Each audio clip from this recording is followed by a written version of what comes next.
Hello everybody. Today Serafina has a very common question that she gets asked, or that I get asked all the time, and now she's been asked it. So, what's the question you've got for me? So my friend Dave, and he's been doing loads of riding recently, and he messaged to say that his bike was making this weird noise, and he thought, oh, I don't know what that is, it might be the disc brakes. So he took it in and they fixed it, but they said it was a warped disc brake. Okay, I'd never heard that. He said, why does that happen? Why did it happen to him? How does it happen? Is he braking too much? Yeah, what is that? What's causing a warped disc brake rotor? First of all, I'm going to explain what a warped disc brake rotor is.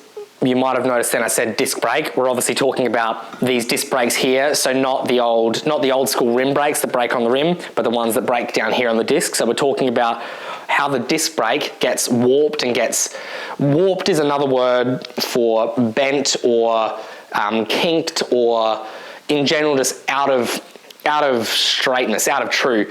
When we spin the wheel, hopefully the wheel should be able to just spin perfectly. If the rotor was warped, looking down here, we'd see it wobbling from side to side each revolution of the wheel as well. So talking about how do you get a warped disc brake rotor, I think there's a couple of variables there. One could be a relatively obvious one, I would have thought, is if you've had a crash or you put the bike in the back of the car a little bit, you know, and it's resting on something, or it's resting up against a pole or something like that, and something has bent it and caused it to bend. Warped probably isn't quite the right word there. I'd say a little bit more extreme. I'd say bent, but nonetheless, same idea, that it's not perfectly straight. But I think in your question was something along the lines of how does it become warped? Is it because I'm braking too much? Is it this? Is it that? As the wheel's spinning, there's obviously kinetic energy as the wheel's spinning. So there's a rotating mass, it's spinning, and then as you apply the brake, all that energy has to turn into a different type of energy. So it's from kinetic because it's all moving, and then as we apply the brakes, it's got to turn into either heat or into sound. They're kind of the two other types of energy that we've got. So you will always hear the brake when you pull the brake, sort of sound, but it'll also get very hot. If you were to touch the brake rotor at the bottom of a really steep hill, you would burn your fingers. Do not do it. If you were to spray water on it, you'll see steam come off of it, so it gets very hot.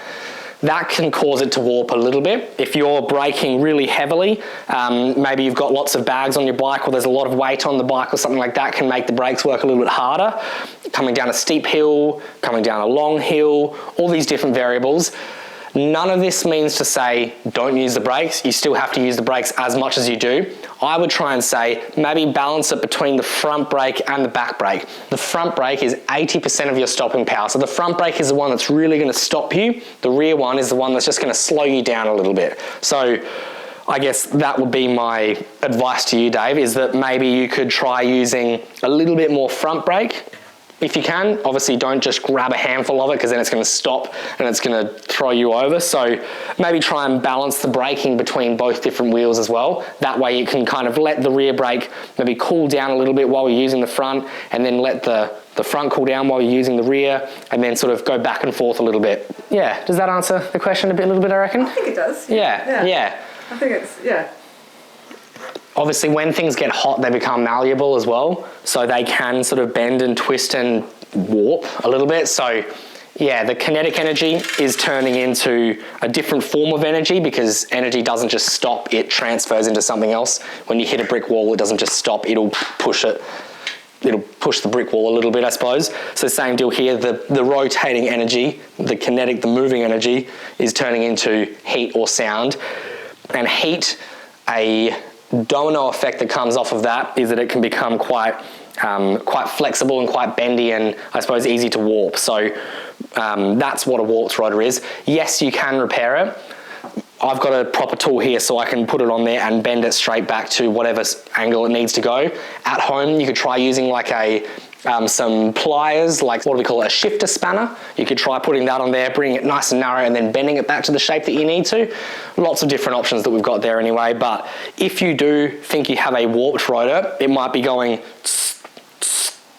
each rotation of the wheel, or making some sort of sound like that, but it's a semi-regular sound each rotation of the wheel. That could be a pretty clear sign that you have a warped rotor. To me, I think it's a really common job, so yeah, I'm just going to say, if you think that that's what it might be, feel free to send us a video. We can probably diagnose pretty quickly over a video if that's what it is. Or I could maybe tell you that it might be something different. Maybe it's a contaminated brake, this or that.